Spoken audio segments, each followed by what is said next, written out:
अस्सलामुअलैकुम। आज हमारे कंप्यूटर नेटवर्क के कोर्स का तीसरा लेक्चर है और इस लेक्चर में हम जो कवर करेंगे बहुत ही आसान और सादा अल्फाज में आपको समझा दूंगी।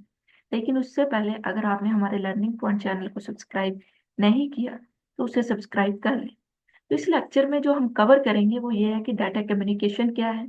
इसके अलावा हम देखेंगे कि डाटा फ्लो क्या है, उसकी टाइप्स क्या होती हैं, किस तरह से डाटा फ्लो होता है नोड्स के दरमियान, प्रोटोकॉल की इंपॉर्टेंस क्या है और प्रोटोकॉल के एलिमेंट वगैरह क्या है। तो ये सारी चीजें हम अच्छे से कवर करेंगे इस लेक्चर में। तो डाटा कम्युनिकेशन की बात करें तो डाटा कम्युनिकेशन का मतलब ये है कि दो नोड्स के दरमियान डाटा मूव होना किसी कम्युनिकेशन लिंक के जरिए। दोबारा से सुनिएगा और इसे समझिएगा। नोड्स का मतलब ये है कि कोई भी डिवाइसेस जो कंप्यूटर नेटवर्क के साथ कनेक्टेड है। अब जो डिवाइस कंप्यूटर नेटवर्क के साथ कनेक्टेड है उसको मैं नोड कहूंगी। तो आपने ज़हन में रखना है कि नोड का मतलब है कि एक नेटवर्क है और वो डिवाइस उस नेटवर्क में कनेक्टेड है। अब जो डिवाइस कनेक्टेड है वो डाटा को किसी दूसरे नोड तक सेंड भी कर सकती है, रिसीव भी कर सकती है। अब जो डाटा सेंड हो रहा है दूसरी नोड तक या दूसरी नोड से दोबारा डाटा रिसीव हो रहा है, इसी को हम डाटा कम्युनिकेशन कहते हैं। लेकिन जो डाटा सेंड और रिसीव होता है इसके दरमियान एक होता है ट्रांसमिशन मीडियम, यानी कोई लिंक होता है जिसके जरिए ये डाटा ट्रांसफर हो रहा है। अब दोबारा से हम इसको समराइज कर लेते हैं कि डाटा कम्युनिकेशन है क्या। तो डाटा कम्युनिकेशन का मतलब ये है कि नोड्स के दरमियान डाटा सेंड और रिसीव होना किसी लिंक के जरिए, इसको हम डाटा कम्युनिकेशन कहते हैं। अब डाटा फ्लो की बात करें, यानी डाटा एक जगह से दूसरी जगह जो मूव हो रहा है, फ्लो हो रहा है, उसकी तीन टाइप्स है। एक एक करके हम इसको पढ़ते हैं। सबसे पहले अगर हम सिंप्लेक्स की बात करें तो सिंप्लेक्स का मतलब ये है कि जो कम्युनिकेशन होगी, जो डाटा ट्रांसफर होगा या मूव होगा, वो सिर्फ एक डायरेक्शन में होगा। यानी अगर हमारे पास दो नोड्स हैं यानी दो डिवाइसेस हैं, उनमें से सिर्फ एक डिवाइस एक ही डायरेक्शन में डाटा को सेंड कर सकेगी, रिसीव दोबारा वहां से डाटा नहीं होगा। यानी अगर एक डिवाइस डाटा को ट्रांसमिट कर रही है तो दूसरी रिसीव करेगी।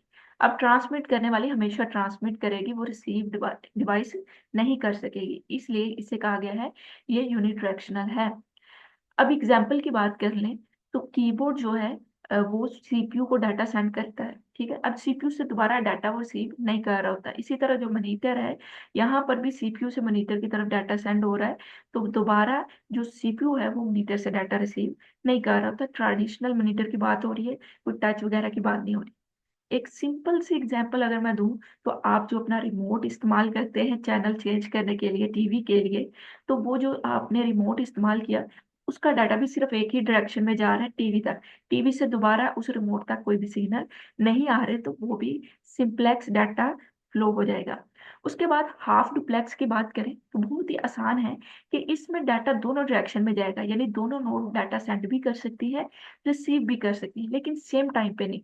यानी एक टाइम पे अगर एक डिवाइस डाटा को सेंड कर रही है तो दूसरी उस टाइम में उस डाटा को रिसीव करेगी बस। तो इसका मतलब क्या हुआ कि जो डिवाइस डाटा को सेंड कर रही है उस वक्त जो दूसरी डिवाइस है वो सिर्फ डाटा को रिसीव करेगी। इसी तरह जो रिसीव करने वाली ने रिसीव कर लिया डाटा को, अब वो क्या चाह रही है, वो डाटा सेंड करें। तो जब वो डाटा को सेंड करेगी तो दूसरी डिवाइस उस डाटा को सिर्फ रिसीव कर रही होगी। वॉकी टाकी की एग्जाम्पल है, आपने अक्सर देखा होगा मूवीज वगैरह में, जहाँ पे कोई मिशन वगैरह होते हैं या आर्मी वगैरह के आपने अगर देखे हो तो वो वॉकी टाकी का इस्तेमाल कर रहे हैं। एक बोल रहा होता है तो दूसरे उस वक्त दूसरी जो डिवाइस है वो उसको इस्तेमाल करने वाला सिर्फ उसे सुनता है, उसे सुनने के बाद वो दोबारा से डाटा को सेंड कर रहा होता है। तो ये वॉकी टाकी की एग्जाम्पल आ जाती है हाफ डुप्लेक्स में। फुल डुप्लेक्स की बात करें तो यहाँ पे जो कम्युनिकेशन है दोनों साइड पे होगी सेम हाफ डुप्लेक्स की तरह, लेकिन लेकिन सेम टाइम पे आप डाटा को सेंड और रिसीव कर सकते हैं। यानी जिस वक्त एक डिवाइस डाटा को सेंड कर रही है उसी वक्त वो रिसीव भी कर सकती है। टेलीफोनिक्स की एग्जांपल है, आप कॉल वगैरह करते हैं तो सेम टाइम पे आप डाटा को सेंड और रिसीव कर रहे होते हैं। अब हम आते हैं प्रोटोकॉल पे। तो प्रोटोकॉल बहुत ही ज्यादा इंपॉर्टेंट है, ये कंसेप्ट बहुत ही ज्यादा इंपॉर्टेंट है नेटवर्क में। तो मेरी कोशिश है कि मैं सिंपल करके आपको समझाऊं ताकि कोई भी कंफ्यूजन आपको ना रहे। तो कम्युनिकेशन की बात करें तो वहां पर कुछ रूल्स होते हैं, कुछ मेथड्स होते हैं कॉमन, उनको ही हम प्रोटोकॉल कह रहे होते हैं।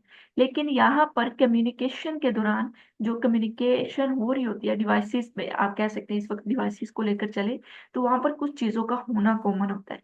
जैसे कि सोर्स और सेंडर, ये एक ही चीज है। यानी कोई सेंड करने वाला भी होना चाहिए, अब उसने जो डाटा सेंड किया है उससे कोई रिसीव करने वाला भी होना चाहिए। सेंडर और रिसीवर के दरमियान डाटा किस मीडिया के जरिए जा रहा है, किस चैनल के जरिए जा रहा है, उसका होना भी जरूरी होता है। तो ये वो चीजें हैं जो कि जरूरी होती है या कॉमन होती हैं कम्युनिकेशन के दौरान। अब कम्युनिकेशन के दौरान कुछ रूल्स होते हैं जिनको फॉलो किया जाता है।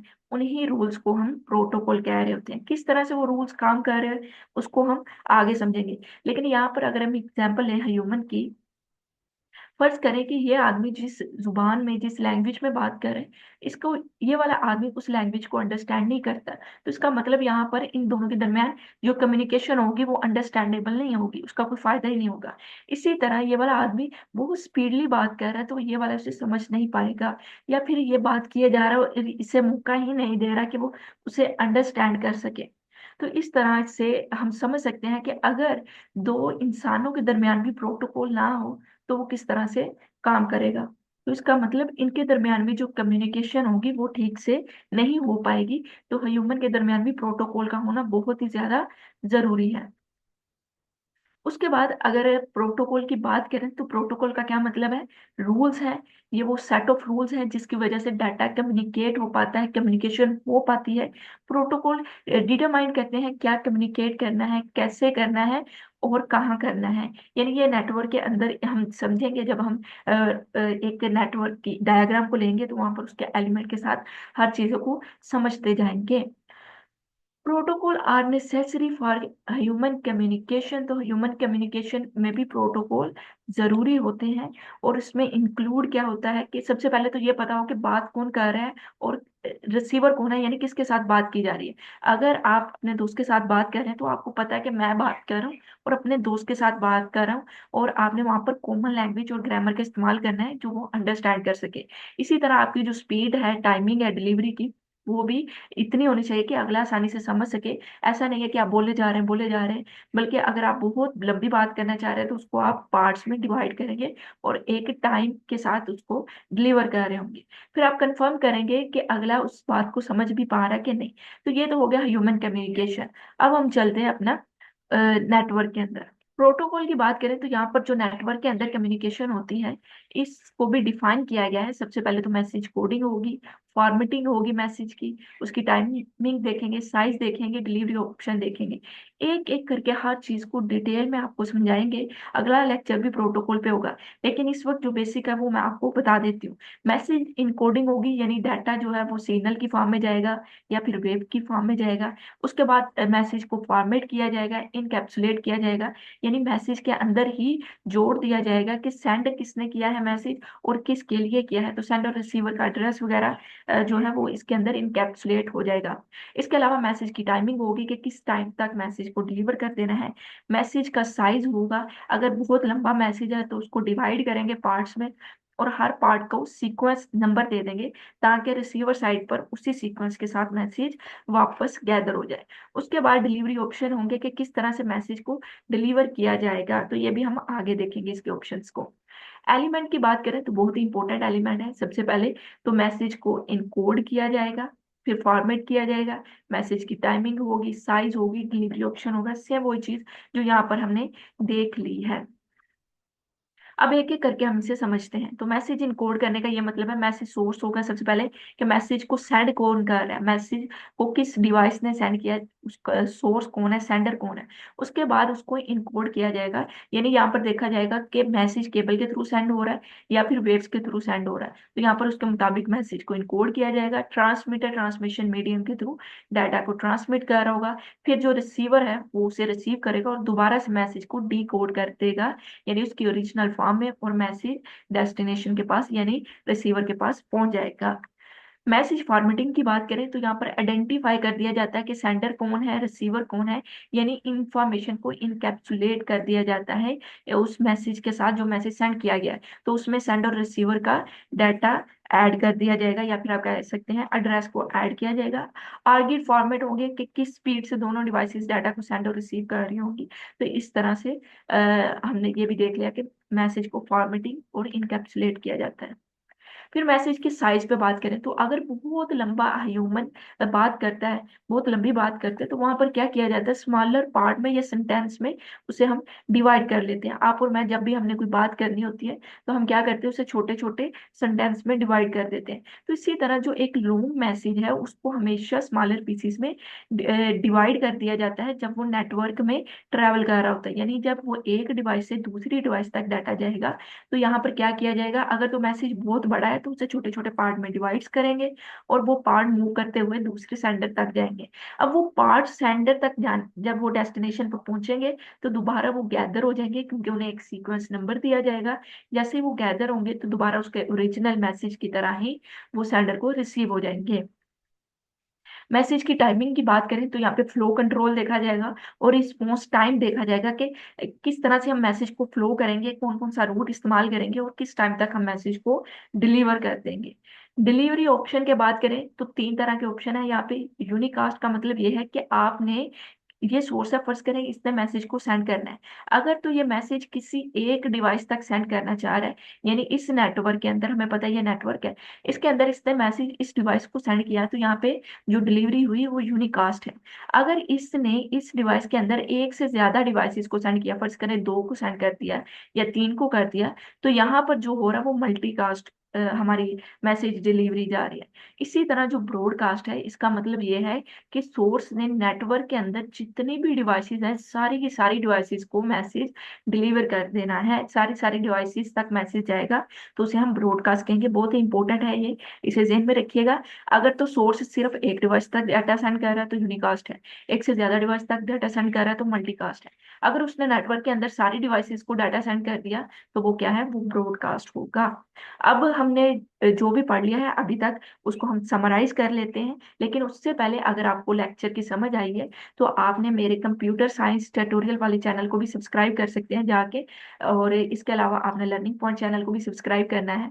हमारा एक व्हाट्सएप ग्रुप है कंबाइन, आप उस व्हाट्सएप ग्रुप को भी जाकर ज्वाइन कर सकते हैं, वहां पर भी आपको दोनों चैनल्स के लिंक मिल जाएंगे। लेकिन अगर कोई भी कंफ्यूजन हो आपको, आप कमेंट करें या फिर आप व्हाट्सएप ग्रुप में जाके उसको डिस्कस कर सकते हैं। अब हम चलते हैं अपने लेक्चर को समराइज करने की तरफ। काफी कुछ पढ़ लिया आज के हमने लेक्चर में। तो सबसे पहले हमने देखा डाटा कम्युनिकेशन क्या है। तो डाटा कम्युनिकेशन का क्या मतलब हमने समझा था, हमने समझा था कि जब सेंडर और रिसीवर यानी नोड्स जो हैं वो डाटा को सेंड कर रहे हैं किसी कम्युनिकेशन लिंक के जरिए, उसको हमने डाटा कम्युनिकेशन कहा। फिर हमने फ्लो को अंडरस्टैंड किया, सिंपलेक्स को, हाफ डुप्लेक्स को, फुल डुप्लेक्स को। सिंपलेक्स में सिंपल एग्जांपल थी, जैसे कि आप रिमोट का इस्तेमाल करते हैं, डाटा सिर्फ एक ही डायरेक्शन में जाएगा। हाफ डुप्लेक्स में डाटा की एग्जांपल थी वॉकी टाकी की, यानी डाटा दोनों साइड में दोनों डायरेक्शन में मूव कर सकता है लेकिन सेम टाइम पे नहीं कर सकता। फिर फुल डिप्लेक्स को देखा जिसमें डाटा दोनों साइड में यानी रिसीवर और सेंडर दोनों साइड में डाटा मूव करेगा लेकिन सेम टाइम पे मूव कर सकता है, जैसे कि टेलीफोन लाइन की एग्जांपल होगी। फिर प्रोटोकॉल की हमने अंडरस्टैंडिंग को देखा कि प्रोटोकॉल क्यों जरूरी होते हैं, ताकि जो कम्युनिकेशन है वो अंडरस्टैंडेबल हो और उसको अच्छे से अंडरस्टैंड किया जा सके। तो कंप्यूटर नेटवर्क में भी प्रोटोकॉल होते हैं। हमने इसके एलिमेंट्स को देखा जिसमें इनकोडिंग था, इसके अलावा हमने ट्रांसमिशन मीडियम को देखा। तो इस तरह से हमने एलिमेंट को देखा, जिसको मैं एक मिनट बस यहाँ पे रिवाइज करवा देती हूँ।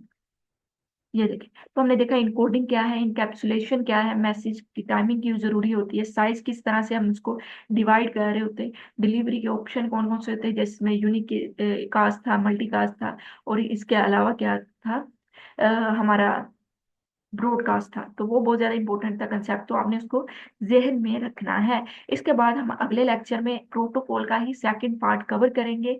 अगर आपको ये सारे के सारे नोट, पूरे के पूरे नेटवर्क सीरीज के नोट चाहिए तो आप नीचे आपको एक डिस्क्रिप्शन में व्हाट्सएप नंबर मिल जाएगा, उस पर आप रब्ता कर सकते हैं। बहुत ही मुनासिब कीमत पर आपको ये सारे नोट्स मिल जाएंगे, जिसके जरिए आप अच्छे से अपनी तैयारी कर सकते हैं, रिवीजन कर सकते हैं। तो इंशाल्लाह अगले लेक्चर में हम सेकंड टॉपिक को कवर करेंगे। तब तक के लिए अल्लाह हाफिज।